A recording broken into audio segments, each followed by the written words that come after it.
10 симптомів розладу харчової поведінки. Мене звуть Марія Свіжа. Підписуйтесь, будь ласка, на цей канал, дзвіночок, лайк, комент. І щоб першими дізнаватися про мої нові ролики на YouTube-каналі, підписуйтесь на мій Instagram.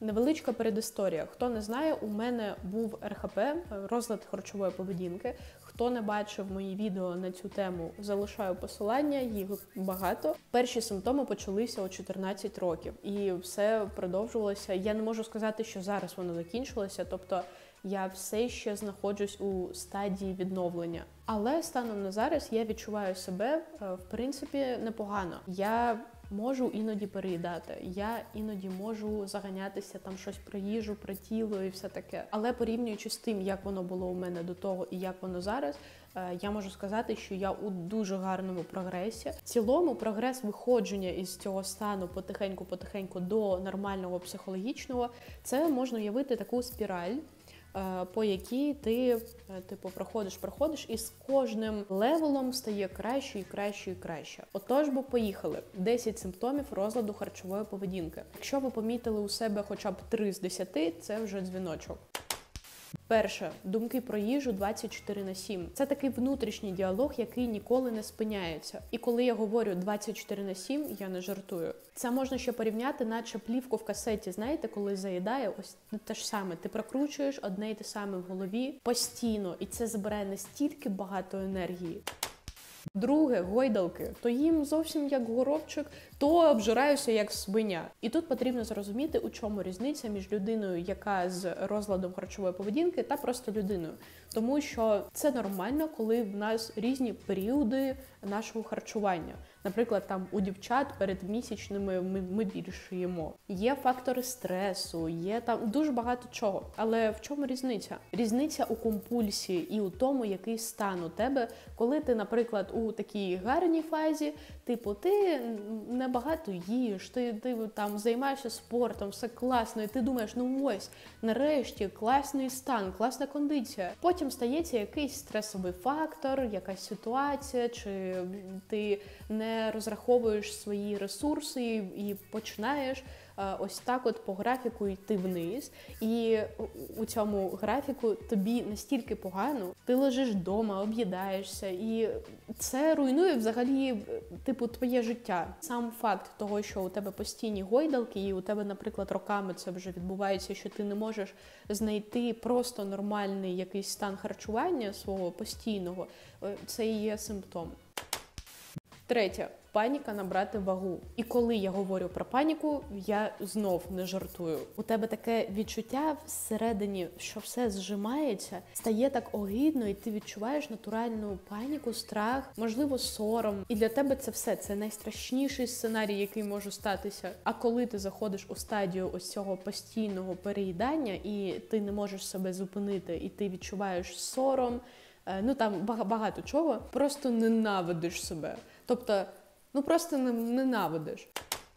Четверте. Ти погано розумієш свої емоції. Це взагалі один із стовпів розладу харчової поведінки. І я впевнена, що багато хто спитає, як взагалі можна не розуміти свої емоції. Що там складного? Радість, сум, злість, розпач. Я теж думала, що вмію розпізнавати свої емоції. Допоки я не почала їх відсліджувати у конкретних ситуаціях. Особливо, якщо ми говоримо про негативні емоції. І знаєте що? Я була в шоці, коли зрозуміла, що я дійсно в моменті не можу зрозуміти, що я відчуваю. Яку конкретну емоцію я переживаю. Начебто тебе накриває якимось ковпаком, ти у якомусь стані прострації або трошки невреальності, а начебто дивишся із сну. Ти такий, наче трошки зазомбований у цей момент. Знаєте, як росіянин. Ось такий стан РХПшника в багатьох ситуаціях, де дуже багато емоцій. П'яте. Нестабільна вага. То набираєш, то скидаєш. Це таке джерело вічної енергії. І як у книзі Габріеля Гарсія Маркеса «100 років самотності», все повторюється. Ось так. Але це не означає, що якщо у людини розлад харчової поведінки, то вона обов'язково буде повною. Нагадую, що є анорексія, тобто тобі не обов'язково бути повним при розладі харчової поведінки. Ти можеш бути нормальним в цілому, але у тебе є ця проблема. Шосте. Ти позбавляєшся їжі або її відпрацьовуєш. Про повернення їжі тут все зрозуміло, це явний конкретний симптом. Якщо ми говоримо про відпрацьовування, тобто йти в зал, там просто бігати до запаморочення або влаштовувати голодовки собі. І знову ж таки, все це супроводжується такою явною компульсією. В мене, наприклад, не доходило до повернення їжі, але я знаю, що дуже багато хто з цим зіштовхується, і це дуже небезпечно. Одна справа, коли ти переїв, а зовсім інша справа, коли ти повертаєш, і ця вся кислота, яка допомагає нашу всю цю оброблену термічну їжу переварювати, вона виходить у тебе теж, потім дуже великі проблеми з зубами, дуже великі проблеми з переварюванням. Це дуже страшно. Якщо є такі симптоми, треба терміново йти до психотерапевта або психіатра. Сьоме. Спотворення бачення себе в дзеркалі. Отак, дивишся на себе в дзеркало і не розумієш, чи ти схуд ти, чи набрав дуже багато ваги, чи навпаки, коли ти дуже схуд, але все одно бачиш себе дуже великим. І взагалі у тебе мозок налаштований на те, щоб бачити тільки якісь неідеальності. Восьме. Дуже довго вибираєш їжу в магазині. У мене іноді бувало так, що я 1,5 години просто вибирала, що я хочу поїсти на вечір. Ти не розумієш, що конкретно ти хочеш, тому що ти хочеш все, але ти собі все заборонив. І тому у тебе постійний діалог в голові. Може це взяти? Ні, це дуже калорійно. А може це взяти? Та я ж зірвуся, я ж зіжру це все. А може це? Та начебто не знаю, хочу, не хочу. І ось постійно ось таке. 9. Не можеш зрозуміти свою нормальну порцію і не можеш наїстися. Начебто всі їдять ось стільки, а мені цього мало.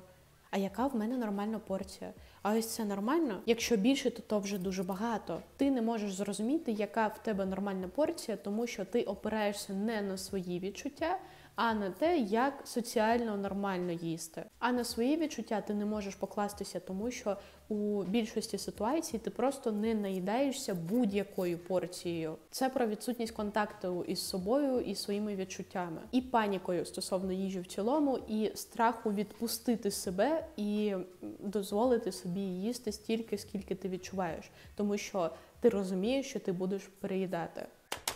Коли ти приймаєш трапезу з людьми разом, ти намагаєшся їсти не стільки, скільки тобі хочеться, а соціально нормальну порцію. Ти думаєш про це, ти зрівнюєш з іншими людьми.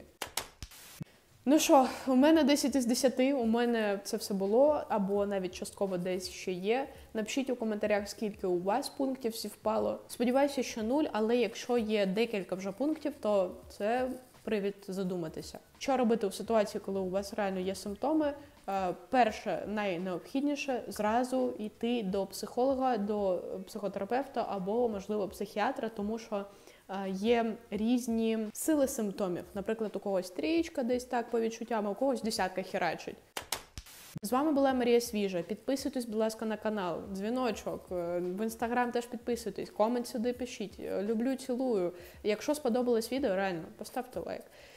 Все, слава Україні, люблю. Па-па.